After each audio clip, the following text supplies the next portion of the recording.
Hachette Audio presents The Silken Web, written by Sandra Brown, read by January LaVoy. Chapter 1. The children began shouting and shrieking as one discordant voice when the kite dipped and spun crazily before it started to nosedive. Look out! Kathy, don't! Pull up! No, Kathy, no!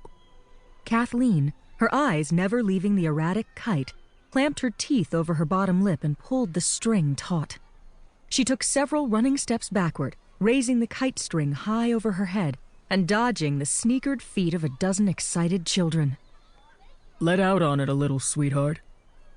The voice was deep, masculine, and totally unexpected.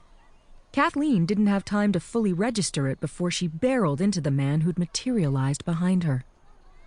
Startled, she dropped her arm, and the kite went into a steep nosedive. It smashed into an oak tree and was hopelessly impaled on a limb, its tail enmeshed in the leafy branches. The children scrambled through the branches of the tree, issuing orders to each other and suggesting possible solutions that were met with guffaws and aspersions. The man directed his gaze to the scene, then turned his head and fixed his blue eyes upon Kathleen. I apologize, he said humbly, placing his hand over his heart. The gleam in his eyes made Kathleen doubt his sincerity. I thought I was helping. I could have handled it. I'm sure you could have, but I mistook you for one of the kids, and it looked to me as though you needed some help. You thought I was one of the children? With her hair tied back into pigtails, her heart-shaped face bereft of makeup, and her navy shorts and white t-shirt with the summer camp's logo on the front, she could see where he might make that mistake. I'm Kathleen Haley, one of the camp directors. He gave her a once-over that said she wasn't dressed for the part. I double as a counselor, she added, extending her right hand. The blonde giant with the thick mustache shook hands with her. My name is Eric Goodjohnson, spelled Gudjonsen, but pronounced Goodjohnson. Am I supposed to recognize your name, Mr. Goodjohnson? I'm the videographer who'll be shooting the documentary for UBC. Didn't the Harrisons tell you that I'd be coming? If they had, it had slipped her mind. They didn't say it would be today. The Mountain View Summer Encampment for Orphans was to be featured on the nationally televised magazine show People. In an attempt to generate public awareness of the camp, and thereby contributions, Kathleen had approached a network producer with her story idea.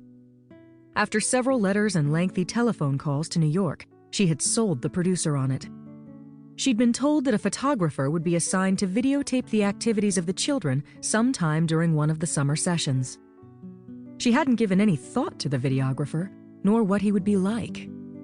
Weren't all photographers a bit myopic? Didn't most wear baggy trousers and have light meters like identification badges dangling from cords around their necks? Her ideas on the profession in general had certainly never conjured up a picture that in any way resembled Eric Goodjohnson. His appearance was as Nordic as his name.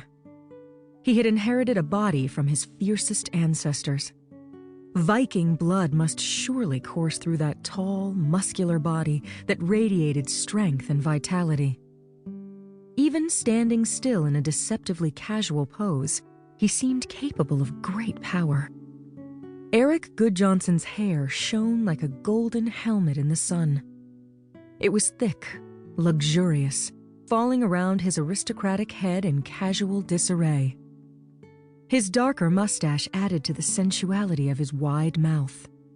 Strong white teeth glistened from beneath the brush of the thick mustache and contrasted handsomely with the tan, weather-roughened face. His jeans were well worn and tight. They rode low on his slender hips and hugged the muscles of his thighs like a glove. The chambray shirt fit almost as snugly. The sleeves had been rolled back to reveal sinewy arms.